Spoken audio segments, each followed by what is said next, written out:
오늘 한국일보 보도 내용, 한국일보 자체적으로 취합한 내용에 따르면 여전히 장혜철 평론가님, 다주택자들이 6명 중에 1명꼴이었다. 이 부분은 어떤 의미가 있다고 봐야 되는 겁니까? 그러니까 대통령과 국토부 장관이 이야기하면 뭐합니까? 정부의 고위공직자들이 이렇게 말을 안 듣는데요. 그리고 저는 이 16채, 10채 가진 고위공직자들 어떤 분인지 참 궁금해요. 궁금해하는 국민들이 저 혼자만은 아닐 것 같고요. 보시다시피 2채 이상을 보유한 고위공직자는 100명이 넘습니다. 문재인 정부의 영이 서지 않았다는 것, 그리고 말과 행동이 다르고 국민들에게만 자꾸 이 불이익을 요구하니까 국민들도 더 반발할 수밖에 없었다는 것이 이런 통계로 증명되는 것 같고, 보도를 보니 더불어민주당의 서영교 의원 등을 포함해서 현직 국회의원들도 여전히 다주택자인 분들이 꽤 있더라고요. 항상 문재인 대통령으로 시작해서 문재인 대통령으로 끝나는 말을 하는 게 더불어민주당 국회의원들인데 왜 대통령의 이 주택 매각하라는 지시는 안 듣는지 모르겠어요. 뭐 지나간 이야기고 재미있는 이야기지만 아시는 것처럼 윤석열 대통령 당선인은 검찰총장이던 시절에 다주택자 매각하라 해서 집 매각했거든요. 1주택자였습니다.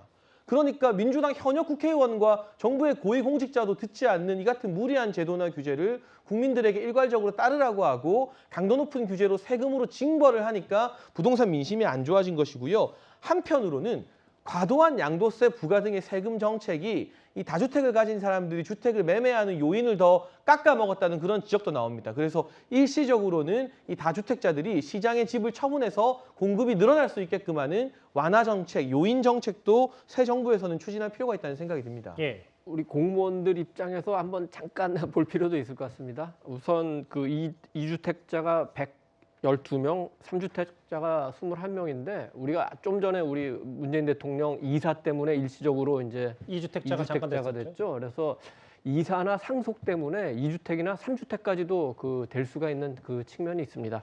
16채는 도대체 어떻게 이런 사람이 공무원을 하나, 이런 그 얘기를 할 수도 있는데, 제가 아는 공무원분들 중에 주택이 10채가 넘는 분이 있는데 아마 이분일 가능성도 있는데 배우자께서 그 임대업을 하세요. 그래서 아마도 그 해당 부처에서 소명이 돼서 그냥 임대업을 인정을 했기 때문에 했을 가능성도 있고, 10채도 아마 그런 경우가 아닌가, 뭐 그렇게 대체로 생각을 합니다. 근데 김영균 변호사님, 지금 사실 문재인 정부가 부동산 대책을 좀 더 본인들 스스로 개척하게 보고자 했던 게 임대차 3법이었는데 오늘 일부 보도가 좀 얘기가 나온 게 민주당 소속, 그러니까 더불어시민당 비례정당이었던 더불어시민당의 의원이었다가 무소속이 됐던 양정숙 의원이 찬성했다가 본인이 전세금을 48% 올려받고, 발의했던 박주민 의원은 또 본인이 손해를 받고, 뭐 이런 부분까지 좀 얘기가 나왔어요. 그러니까 박주민 의원 같은 경우에는 보면은 사실 그 지금 이 시세에 비해서는 적게 올렸다, 그러니까 손해를 봤다, 이런 식으로 얘기를 하는데,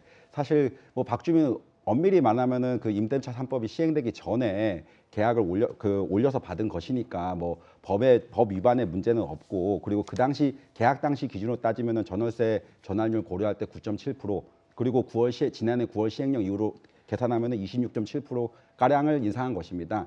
그런데 지금 제가 뭘 문제 삼고자 하냐면은, 실제 임대차 3법 발의된 다음에 일반 서민들의 그 법률 분쟁을 보면은, 그러면은 결국은 이거 5%밖에 못 올리니까 임대인들은 다 실거주 항변을 합니다. 자기 자식이든 누구든 들어온다고. 그리고 이 임차인들, 이거 서민들은 그 실제로 들어온지 안 들어온지 일일이 확인할 수 없습니다. 일단 나가고 봅니다. 그런데 보면은 실거주 안 하는 경우가 상당히 많죠. 그래서 소송하겠다 그러면은 법원에 갔을 때 그 손해가 구체적으로 뭐냐, 아직 그 선례가 정립되지 않았으니까 판사도 좀 이걸 곤란해하고, 서민은 이렇게 어디서도 막 따질 수 없는 그런 경우가 많이 생깁니다. 그런 걸 고려할 때 박주민 의원이 별로 법 위반은 하진 않았지만은 절대 손해 본 게 아니고 법의 취지를 본인이 고려했으면은 좀 더 자중했어야 된다라고 생각을 합니다. 권지웅 의원님, 박지원 공동비대위원장이 부동산에 책임 있는 사람들은 지방선거 불이익 혹은 출마 포기 얘기를 했는데, 당내 기류가 이거에 대해서는 많이 동의를 하는 겁니까? 물론 당내에서도 의견이 분분합니다. 근데 이제 박지원 위원장의 발언의 취지는 저는 이런 거라고 생각하는데요. 그간 이제 정부를 운영함에 있어서 부동산 정책에 부족함이 있었다라고 많은 분들이 지적해주고 계십니다. 근데 그때 그 키를 가지고 있었던 사람이 다시 지방선거에서 공천된다고 하면 아마 국민들이 보기에 전혀 반성하고 있지 않구나라고 느끼실 것 같아요. 그래서 그런 일은 없어야 된다라고 하는 부분입니다. 알겠습니다. 부동산 얘기 지금 임대차 3법 개정 얘기를 두고 인수위도 많이 좀 고심을 하고 있는데 다주택자 여전히 공무원 중에 6명 중 1명꼴이라는 보도가 나왔습니다.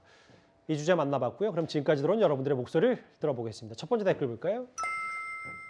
한 나라의 대통령 부부가 카드를 안 쓰고 현금을 쓴다. 상식적으로 납득이 안 된다라는 표현을 해주셨고요. 예. 서민들 1년 모아야 되는 돈을 한 달 생활비로 어이가 없다. 뭐 2천만 원 넘는 생활비를 좀 지적하신 분도 있습니다. 통장 현금 인출 내용만 공개하면 국민들이 수긍하겠다. 그러면 옷감 논란은 없어질 것이라는 의견도 주셨고요. 예. 이준석 대표 김여사 옷값 겨냥에 쓴소리한 날 대통령 면접에서는 90도 폴더 인사냐 뭐가 진심이냐라는 표현도 주셨습니다. 마지막 볼까요? 대통령은 타의 모범이 되어야지 서민은 대출도 안 되게 해놓고 11억 빌렸냐 뭐 이 얘기를 하시는 것 같습니다. 오늘 또 댓글 5개 모두 대통령 관련이었던 것 같습니다.